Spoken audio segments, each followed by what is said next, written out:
महाराष्ट्रावर आता पुन्हा एकदा अवकाळीचं संकट आले। 5 दिवस वादळी पावसाची शक्यता वर्तवण्यात आली आहे। विदर्भ, मराठवाडा, मध्य महाराष्ट्रामध्ये पावसाचा इशारा देण्यात आलाय। कोकणात सुद्धा आता अवकाळी पावसाची शक्यता वर्तवण्यात आली आहे। संपूर्ण राज्यभरामध्ये उष्णतेच्या लाटेपाठोपाठ आता वादळी पावसाचं मोठं संकट उभं राहिलंय आणि आजपासून 5 दिवस बहुतांश भागामध्ये वादळी वाऱ्यासह पाऊस आणि काही ठिकाणी गारपिटीची सुद्धा शक्यता हवामान खात्यानं वर्तवलेली आहे। वादळी पावसाबाबत प्रामुख्याने खानदेश, मराठवाडा, पश्चिम विदर्भ आणि मध्य महाराष्ट्रातल्या घाट परिसराला सतर्कतेचा इशारा देण्यात आला। कोकणात सुद्धा अवकाळी पाऊस पडण्याची शक्यता वर्तवण्यात आली आहे। मागचे 2 आठवडे राज्यामध्ये काही ठिकाणी कमाल तापमानाचा पारा हा 40च्या पार गेला होता। त्यामुळे नागरिकांची प्रचंड दमछाक झाली। उष्णतेनं हैराण झालेल्या नागरिकांना पावसाचा दिलासा मिळणार आहे। मात्र बहुतांश भागामध्ये वादळी वारं आणि विजांच्या कडकडाटासह जोरदार पाऊस पडण्याची चिन्ह आहेत। तेव्हा वादळी पावसाच्या तडाख्यानं शेती पिकांचं मोठं नुकसान होण्याची भीती आहे। शेतकऱ्यांची चिंता त्यामुळे आता वाढली आहे आणि हवामान खात्याच्या अंदाजानुसार मध्य महाराष्ट्र, खानदेश, मराठवाडा आणि विदर्भातल्या ठिकठिकाणी सकाळी ढगाळ वातावरण, दुपारनंतर वादळी पाऊस आणि काही ठिकाणी गारपिटीची शक्यता वर्तवली आहे।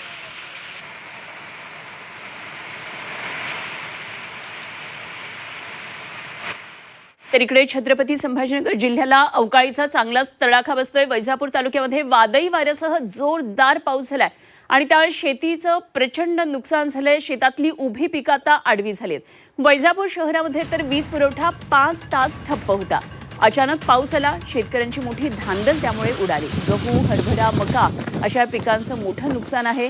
रोटेगाव, जानेफळ, खंडाळा, लोणी बुद्रुक, सवंतगाव आणि जरूर या परिसरामध्ये पावसाचा जोर हा अधिक होता। अर्धा तास पाऊस झाला, मात्र बळीराजाची चांगलीच तारांबळ झाली। तर अवकाळी पावसासंदर्भात आणखी सविस्तर तपशील जाणून घेऊया। आमचे प्रतिनिधी अमर काणे सध्या उपराजधानी नागपूरमधून आपल्याबरोबर जोडले गेलेत। अमर, आपण पाहतोय तरी तुझ्या मागे ऊन असलं तरी अवकाळीचं मोठं खरं तर संकट आणि तशी शक्यता हवामान खात्यानं वर्तवलेली आहे। काय एकंदरीतच चित्र दिसतंय आणि राज्यभरामध्ये काय या संदर्भात आणखी शक्यता वर्तवण्यात आली आहे?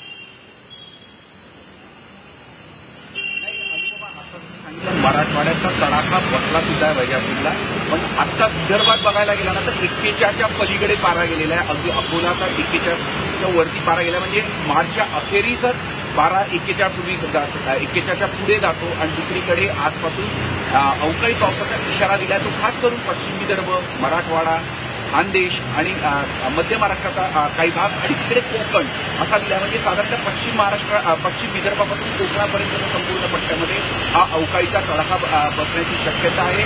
2-3 दिवसांपूर्वी असा एक इशारा देण्यात आला होता, पण तेव्हाही ऊन होतं। आत्ताही प्रचंड असा उन्हाचा तडाखा नागपुरात खास करून जाणवत आहे। पण पश्चिम विदर्भ आणि मराठवाड्याकडे पावसाळी वातावरण तयार होताना दिसत आहे आणि त्याचा तडाखा बसू शकतो। त्यामुळे खास करून शेतकऱ्यांनी सतर्क राहण्याची गरज आहे की जेणेकरून या अवकाळी पावसामुळे त्यांचं नुकसान होता कामा नये। आणि सगळ्यात महत्त्वाचं म्हणजे हे पुढील 2 ते 3 दिवस असं वातावरण राहणार आहे आणि सगळ्यात महत्त्वाचा हा अवकाळी पाऊस होत असताना वादळी वारा सुद्धा राहणार आहे, म्हणजे त्याचाही एक वेगळा असा तडाखा बसवतो। आपण गेल्या काही वर्षांमध्ये हवामानामधील हे बदलाचा पॅटर्न बघितला तर साधारणपणे शिवरात्रीच्या पूर्वी पाऊस व्हायचा पूर्वी, पण आता हवामानात हे बदलानंतर मार्चच्या अखेरीस जास्त तापमानात असे बदल आढळून येतो आहे।